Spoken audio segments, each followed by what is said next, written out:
सत्यनारायण व्रत कथा। एक समय की बात है, नैशिरण्य तीर्थ में शौनकादि 88,000 ऋषियों ने श्री सूत जी से पूछा, हे प्रभु, इस कलयुग में वेद विद्या रहित मनुष्यों को प्रभु भक्ति किस प्रकार मिल सकती है तथा उनका उद्धार कैसे होगा।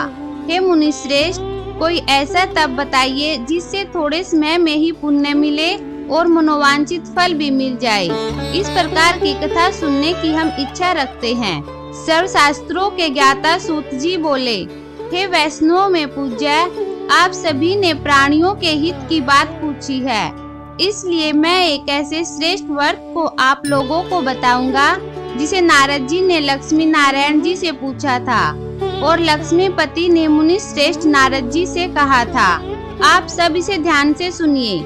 एक समय की बात है, योगीराज नारद जी दूसरों के हित की इच्छा लिए अनेकों लोकों में घूमते हुए मृत्युलोक में आ पहुँचे। यहाँ उन्होंने अनेक योनियों में जन्मे प्राय सभी मनुष्यों को अपने कर्मों द्वारा अनेकों दुखों से पीड़ित देखा। उनका दुख देखकर नारद जी सोचने लगे कि कैसा यत्न किया जाए कि जिसके करने से निश्चित रूप से मानव के दुखों का अंत हो जाए। इसी विचार पर मनन करते हुए वह विष्णुलोक में गए। वहाँ वह देवों के इस भगवान नारायण की स्तुति करने लगे, जिनके हाथों में शंख, चक्र, गदा और पद्म थे और वे गले में वरमाला पहने हुए थे। स्तुति करते हुए नारद जी बोले, हे भगवान, आप अत्यंत शक्ति से संपन्न हैं। मन तथा वाणी भी आपको नहीं पा सकती हैं। आपका आदि, मध्य तथा अंत नहीं है। निर्गुण स्वरूप सृष्टि के कारण भक्तों के दुख को दूर करने वाले आपको मेरा नमस्कार है। नारद जी की स्तुति सुन विष्णु भगवान बोले, हे मुनि श्रेष्ठ, आपके मन में क्या बात है? आप किस काम के लिए पधारे हैं, उसे निसंकोच कहो। इस पर नारद मुनि ने कहा कि मृत्युलोक में अनेक योनियों में जन्मे मनुष्य अपने कर्मों के द्वारा अनेकों दुखों से दुखी हो रहे हैं। हे नाथ, आप मुझ पर दया रखते हैं तो बताइए कि वो मनुष्य थोड़े प्रयास से ही अपने दुखों से कैसे छुटकारा पा सकते हैं। श्री हरि बोले, हे नारद, मनुष्यों की भलाई के लिए तुमने बहुत अच्छी बात पूछी है। जिसके करने से मनुष्य मोह से छूट जाता है, वह बात मैं तुमसे कहता हूँ, तुम ध्यान से सुनो। स्वर्गलोक व मृत्युलोक दोनों में एक दुर्लभ उत्तम व्रत है जो पुण्य देने वाला है। आज प्रेमवश होकर मैं उसे तुमसे कहता हूँ। श्री सत्यनारायण भगवान का यह व्रत अच्छी तरह विधान पूर्वक करके मनुष्य तुरंत ही यहाँ सुख भोग कर मरने पर मोक्ष पाता है। श्री हरि के वचन सुन नारद जी बोले कि उस व्रत का फल क्या है और उसका विधान क्या है। यह व्रत किसने किया था? इस व्रत को किस दिन करना चाहिए? सभी कुछ विस्तार से बताएं। नारद की बात सुनकर श्री हरि बोले, दुख व शोक को दूर करने वाला यह व्रत सभी स्थानों पर विजय दिलाने वाला है। मानव को भक्ति व श्रद्धा के साथ शाम को श्री सत्यनारायण की पूजा धर्मपरायण होकर ब्राह्मणों व बंधुओं के साथ करनी चाहिए। भक्ति भाव से ही प्रसाद, केले का फल, घी, दूध और गेहूं का आटा सवाया लें। गेहूं के स्थान पर साठी का आटा, शक्कर या गुड़ लेकर वह सभी भक्षण योग्य पदार्थों को मिलाकर भगवान का भोग लगाएं। ब्राह्मणों सहित बंधु बांधवों को भी भोजन कराएं। उसके बाद स्वयं भोजन करें। भजन कीर्तन के साथ भगवान की भक्ति में लीन हो जाएं। इस तरह से सत्यनारायण भगवान का यह व्रत करने पर मनुष्य की सारी इच्छाएं निश्चित रूप से पूरी होती हैं। इस कलिकाल अर्थात कलयुग में मृत्युलोक में मोक्ष का यही एक सरल उपाय बताया गया है। श्री सत्यनारायण भगवान की जय। सूत जी बोले, हे ऋषियों, जिसने पहले समय में इस व्रत को किया था उसका इतिहास कहता हूँ, ध्यान से सुनो। सुंदर काशीपुरी नगरी में एक अत्यंत निर्धन ब्राह्मण रहता था। भूख प्यास से परेशान वह धरती पर घूमता रहता। ब्राह्मणों से प्रेम करने वाले भगवान ने एक दिन ब्राह्मण का वेश धारण कर उसके पास जाकर पूछा, हे ब्राह्मण, नित्य दुखी होकर तुम पृथ्वी पर क्यों घूमते हो? दीन ब्राह्मण बोला, मैं निर्धन ब्राह्मण हूँ, भिक्षा के लिए धरती पर घूमता हूँ। हे भगवान, यदि आप इसका कोई उपाय जानते हो तो बताएं। वृद्ध ब्राह्मण कहता है कि सत्यनारायण भगवान मनोवांछित फल देने वाले हैं, इसलिए तुम उनका पूजन करो। इसे करने से मनुष्य सभी दुखों से मुक्त हो जाता है। वृद्ध ब्राह्मण बनकर आए सत्यनारायण भगवान उस निर्धन ब्राह्मण को व्रत का सारा विधान बताकर अंतर्ध्यान हो गए। ब्राह्मण मन ही मन सोचने लगा कि जिस व्रत को वृद्ध ब्राह्मण करने को कह गए हैं, मैं उसे जरूर करूँगा। यह निश्चय करने के बाद उसे रात में नींद नहीं आई। वह सवेरे उठकर सत्यनारायण भगवान के व्रत का निश्चय कर भिक्षा के लिए चला गया। उस दिन निर्धन ब्राह्मण को भिक्षा में बहुत धन मिला, जिससे उसने बंधु बांधवों के साथ मिलकर श्री सत्यनारायण भगवान का व्रत संपन्न किया। भगवान सत्यनारायण का व्रत संपन्न करने के बाद वह निर्धन ब्राह्मण सभी दुखों से छूट गया और अनेक प्रकार की संपत्तियों से युक्त हो गया। उसी समय से यह ब्राह्मण हर माह इस व्रत को करने लगा। इस तरह से सत्यनारायण भगवान के व्रत को जो मनुष्य करेगा वह सभी प्रकार के पापों से छूटकर मोक्ष को प्राप्त होगा। जो मनुष्य इस व्रत को करेगा वह भी सभी दुखों से मुक्त हो जाएगा। सूत जी बोले कि इस तरह से नारद जी ने नारायण जी का कहा हुआ श्री सत्यनारायण व्रत को मैंने तुमसे कहा। हे ब्राह्मणों, मैं अब और क्या कहूँ। ऋषि बोले, हे मुनिवर, संसार में उस ब्राह्मण से सुनकर और किस किस ने इस व्रत को किया, हम सब इस बात को सुनना चाहते हैं। इसके लिए हमारे मन में श्रद्धा का भाव है। सूत जी बोले, हे मुनियों, जिस जिस ने इस व्रत को किया है वह सब सुनो। एक समय वही ब्राह्मण धन व ऐश्वर्य के अनुसार अपने बंधु बांधवों के साथ अपने घर में इस व्रत की पूजा को विधि विधान पूर्वक कर रहा था। उसी समय एक लकड़ी बेचने वाला बूढ़ा आदमी आया और लकड़ियां बाहर रखकर अंदर ब्राह्मण के घर में गया। प्यास से दुखी वह लकड़हारा उनको व्रत करते देख ब्राह्मण को नमस्कार कर पूछने लगा कि आप यह क्या कर रहे हैं तथा इसे करने से क्या फल मिलेगा, कृपया मुझे भी बताएं। ब्राह्मण ने कहा कि सब मनोकामनाओं को पूरा करने वाला यह सत्यनारायण भगवान का व्रत है। इनकी कृपा से ही मेरे घर में धन धान्य आदि की वृद्धि हुई है। ब्राह्मण से सत्यनारायण व्रत के बारे में जानकर लकड़हारा बहुत प्रसन्न हुआ। चरणामृत लेकर वह प्रसाद खाने के बाद वह अपने घर गया। लकड़हारे ने अपने मन में संकल्प किया कि आज लकड़ी बेचने से जो धन मिलेगा उसी से श्री सत्यनारायण भगवान का उत्तम व्रत करूंगा। मन में इस विचार को ले बूढ़ा आदमी सिर पर लकड़ियां रखकर उन्हें नगर में उस जगह बेचने गया जहां धनी लोग ज्यादा रहते थे। उस नगर में उसे अपनी लकड़ियों का दाम पहले से 4 गुना अधिक मिला। बूढ़ा आदमी प्रसन्नता के साथ दाम लेकर केले, शक्कर, घी, दूध, दही और गेहूं का आटा ले और सत्यनारायण भगवान के व्रत की अन्य सामग्रियां लेकर अपने घर गया। वहां उसने अपने बंधु बांधवों को बुलाकर विधि विधान से सत्यनारायण भगवान का पूजन और व्रत किया। इस व्रत के प्रभाव से वह बूढ़ा लकड़हारा धन, पुत्र आदि से युक्त होकर संसार के समस्त सुख भोगकर अंत काल में बैकुंठ धाम चला गया।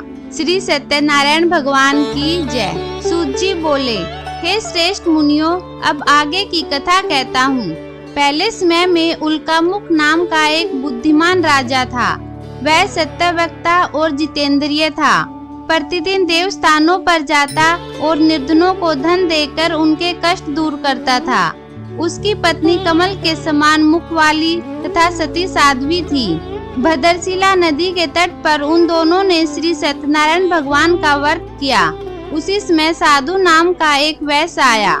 उसके पास व्यापार करने के लिए बहुत सा धन भी था।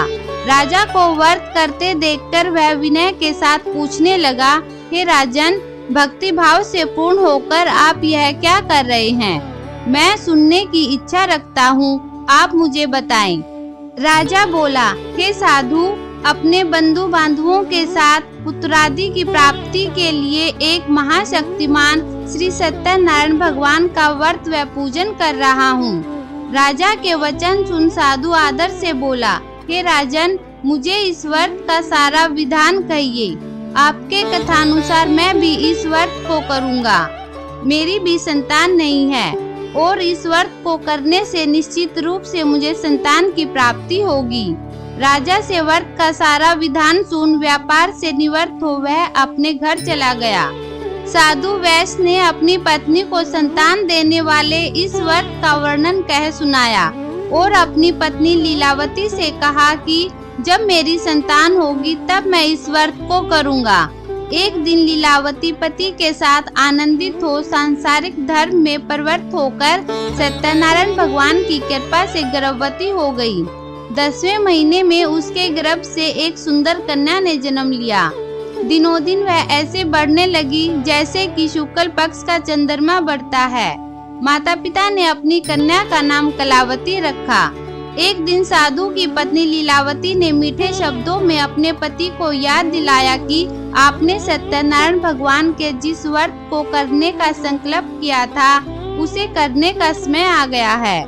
आप इस व्रत को करिए। साधु बोला कि हे प्रिय, इस व्रत को मैं उसके विवाह पर करूँगा। इस प्रकार अपनी पत्नी को आश्वासन देकर वह नगर को चला गया। कलावती पिता के घर में धीरे धीरे बड़ी हो गई थी। साधु ने एक बार नगर में अपनी कन्या को सखियों के साथ देखा तो तुरंत ही दूत को बुलाया और कहा कि मेरी कन्या के योग्य वर देख कर आओ। साधु की बात सुनकर दूत कंचन नगर में पहुंचा और वहां देखभाल कर लड़की के सुयोग्य वाणिक पुत्र को ले आया। सुयोग्य लड़के को देख साधु ने बंधु बांधवों को बुलाकर अपनी पुत्री का विवाह कर दिया। लेकिन दुर्भाग्य की बात ये थी कि साधु ने अभी भी श्री सत्यनारायण भगवान का व्रत नहीं किया। इस पर श्री भगवान क्रोधित हो गए और श्राप दिया कि साधु को अत्यधिक दुख मिले। अपने कार्य में कुशल साधु अपने जमाई को लेकर समुद्र के पास स्थित रत्नासारपुर नगर में गया। वहां जाकर दामाद ससुर दोनों मिलकर चंद्रकेतु राजा के नगर में व्यापार करने लगे। एक दिन भगवान सत्यनारायण की माया से एक चोर राजा का धन चुराकर भाग रहा था। उसने राजा के सिपाहियों को अपना पीछा करते देख चुराया हुआ धन वहां रख दिया जहां साधु अपने जमाई के साथ ठहरा हुआ था। राजा के सिपाहियों ने साधु वैश्य के पास राजा का धन पड़ा देखा तो वे ससुर जमाई दोनों को बांधकर प्रसन्नता से राजा के पास ले गए और कहा कि उन दोनों चोरों को हम पकड़ लाए हैं, आप आगे की कार्रवाई की आज्ञा दें। राजा की आज्ञा से उन दोनों को कठिन कारावास में डाल दिया गया और उनका सारा धन भी उनसे छीन लिया गया। श्री सत्यनारायण भगवान के श्राप से साधु की पत्नी भी बहुत दुखी हुई। घर में जो धन था उसे चोर चुरा ले गए। शारीरिक तथा मानसिक पीड़ा व भूख प्यास से अति दुखी हो अन्न की चिंता में कलावती एक ब्राह्मण के घर गई। वहां उसने श्री सत्यनारायण भगवान का व्रत होते देखा, फिर कथा भी सुनी। वह प्रसाद ग्रहण कर रात को घर वापस आई। माता ने कलावती से पूछा कि हे पुत्री, अब तक तुम कहाँ थी? तेरे मन में क्या है? कलावती ने अपनी माता से कहा, हे माता, मैंने एक ब्राह्मण के घर में श्री सत्यनारायण भगवान का व्रत देखा है। कन्या के वचन सुन लीलावती भगवान के पूजन की तैयारी करने लगी। लीलावती ने परिवार व बंधुओं सहित सत्यनारायण भगवान का पूजन किया और उनसे वर मांगा कि मेरे पति तथा जमाई शीघ्र घर आ जाएं। साथ ही यह भी प्रार्थना की कि हम सब का अपराध क्षमा करें। श्री सत्यनारायण भगवान इस व्रत से संतुष्ट हो गए और राजा चंद्रकेतु को सपने में दर्शन देकर कहा कि हे राजन, तुम साधु और उसके जमाई को छोड़ दो और तुमने उनका जो धन लिया है उसे वापस कर दो। अगर ऐसा नहीं किया तो मैं तुम्हारा धन, राज्य व संतान सभी को नष्ट कर दूंगा।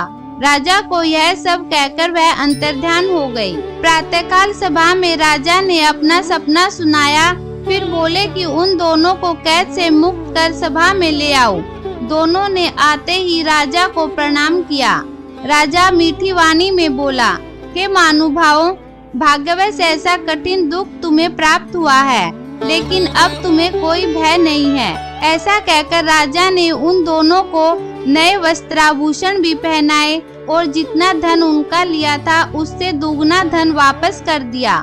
दोनों वैश्य अपने घर को चल दिए। श्री सत्यनारायण भगवान की जय। सूत जी बोले, वैश्य ने मंगलाचार कर अपनी यात्रा आरंभ की और अपने नगर की ओर चल दिए।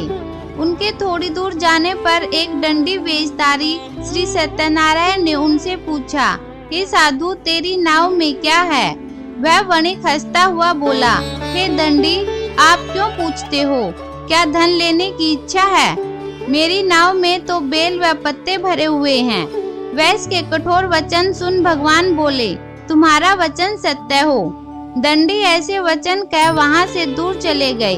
कुछ दूर जाकर समुद्र के किनारे बैठ गए।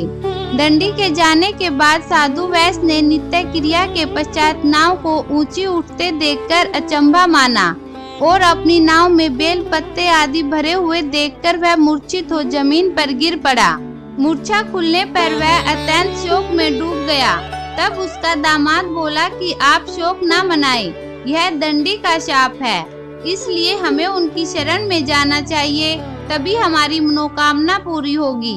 दामाद की बात सुनकर वह दंडी के पास पहुंचा और अत्यंत भक्ति भाव से नमस्कार करके बोला, मैंने आपसे जो जो असत्य वचन कहे थे उनके लिए मुझे क्षमा कर दें। ऐसा कहकर महान शोक से आतुर होकर वह रोने लगा। तब दंडी भगवान बोले, हे वणिक पुत्र, मेरी आज्ञा से बार बार तुम्हें दुख प्राप्त हुआ है, तू मेरी पूजा से विमुख हुआ। साधु बोला, हे भगवान, आपकी माया से ब्रह्मा आदि देवता भी आपके रूप को नहीं जानते, तब मैं अज्ञानी कैसे जान सकता हूँ? आप प्रसन्न होइए। अब मैं अपनी सामर्थ्य के अनुसार आपकी पूजा करूँगा। मेरी रक्षा करो और पहले के समान नौका में धन भर दो। साधु वैश्य के भक्ति पूर्वक वचन सुनकर भगवान प्रसन्न हो गए और उसकी इच्छा अनुसार वरदान देकर अंतर्ध्यान हो गए। ससुर जमाई जब नाव पर आए तो नाव धन से भरी हुई थी। फिर वही अपने अन्य साथियों के साथ सत्यनारायण भगवान का पूजन कर अपने नगर को चल दिए। जब नगर के नजदीक पहुँचे तो दूत को घर पर खबर करने के लिए भेज दिया। दूत साधु की पत्नी को प्रणाम कर कहता है कि मालिक अपने दामाद सहित नगर के निकट आ गए हैं। दूत की बात सुन साधु की पत्नी लीलावती ने बड़े हर्ष के साथ सत्यनारायण भगवान का पूजन कर अपनी पुत्री कलावती से कहा कि मैं अपने पति के दर्शन को जाती हूँ, तू कार्य पूर्ण कर शीघ्र आ जाना। माता के ऐसे वचन सुन कलावती जल्दी में प्रसाद छोड़ अपने पति के पास चली गई। प्रसाद की अवज्ञा के कारण श्री सत्यनारायण भगवान रुष्ट हो गए और नाव सहित उसके पति को पानी में डुबो दिया। कलावती अपने पति को वहां न पाकर रोती हुई जमीन पर गिर गई। नौका को डूबा हुआ देख व कन्या को रोता देख साधु दुखी होकर बोला कि हे प्रभु, मुझसे तथा मेरे परिवार से जो भूल हुई है उसे क्षमा करें। साधु के दीन वचन सुनकर श्री सत्यनारायण भगवान प्रसन्न हो गए और आकाशवाणी हुई, हे साधु, तेरी कन्या मेरे प्रसाद को छोड़कर आई है, इसलिए उसका पति अदृश्य हो गया है। यदि वह घर जाकर प्रसाद खाकर लौटती है तो इसे इसका पति अवश्य मिलेगा। ऐसी आकाशवाणी सुन कलावती घर पहुंचकर प्रसाद खाती है और फिर आकर अपने पति के दर्शन करती है। उसके बाद साधु अपने बंधु बांधवों सहित श्री सत्यनारायण भगवान का विधि विधान से पूजन करता है और इस लोक का सुख भोग वह अंत में स्वर्ग जाता है। श्री सत्यनारायण भगवान की जय। सूत जी बोले, हे ऋषियों, मैं और भी एक कथा सुनाता हूँ, उसे भी ध्यान पूर्वक सुनो। प्रजा पालन में लीन तुंगध्वज नाम का एक राजा था। उसने भी भगवान का प्रसाद त्याग कर बहुत ही दुख सहन किया। एक बार वन में जाकर वन्य पशुओं को मारकर वह बड़ के पेड़ के नीचे आया। वहाँ उसने ग्वालों को भक्ति भाव से अपने बंधुओं सहित सत्यनारायण भगवान का पूजन करते देखा। अभिमानवश राजा ने उन्हें देखकर भी पूजा स्थान में नहीं गए और न ही उसने भगवान को नमस्कार किया। ग्वालों ने राजा को प्रसाद दिया, लेकिन उसने वह प्रसाद नहीं खाया और प्रसाद को वहीं छोड़कर वह अपने नगर को चला गया। जब वह नगर में पहुंचा तो वहां सब कुछ तहस नहस हुआ पाया, तो वह शीघ्र ही समझ गया कि यह सब भगवान ने ही किया है। वह दोबारा ग्वालों के पास पहुंचा और विधि पूर्वक पूजा करके प्रसाद खाया, तो श्री सत्यनारायण भगवान की कृपा से सब कुछ पहले जैसा हो गया। दीर्घकाल तक सुख भोगने के बाद मरणोपरांत उसे स्वर्गलोक की प्राप्ति हुई। जो मनुष्य परम दुर्लभ इस व्रत को करता है, उसे भगवान सत्यनारायण की अनुकंपा से धन धान्य की प्राप्ति होती है, निर्धन धनी हो जाता है और भय मुक्त होकर जीवन जीता है। संतानहीन मनुष्यों को संतान सुख मिलता है और सारे मनोरथ पूर्ण होने पर मानव अंतकाल में वैकुंठ धाम को जाता है। सूत जी बोले, जिन्होंने पहले इस व्रत को किया था, अब उनके दूसरे जन्म की कथा कहता हूँ। वृद्ध शतानंद ब्राह्मण ने सुदामा का जन्म लेकर मोक्ष की प्राप्ति की। लकड़हारे ने अगले जन्म में निषाद बनकर मोक्ष प्राप्त किया। उल्कामुख राजा दशरथ होकर बैकुंठ को गए। साधु नाम के वैश्य ने मूर्ध्वज बनकर अपने पुत्र को आरे से चीरकर मोक्ष पाया। महाराज तुंगध्वज ने स्वयंभू होकर भगवान में भक्ति युक्त कर्म कर मोक्ष पाया। श्री सत्यनारायण भगवान की जय।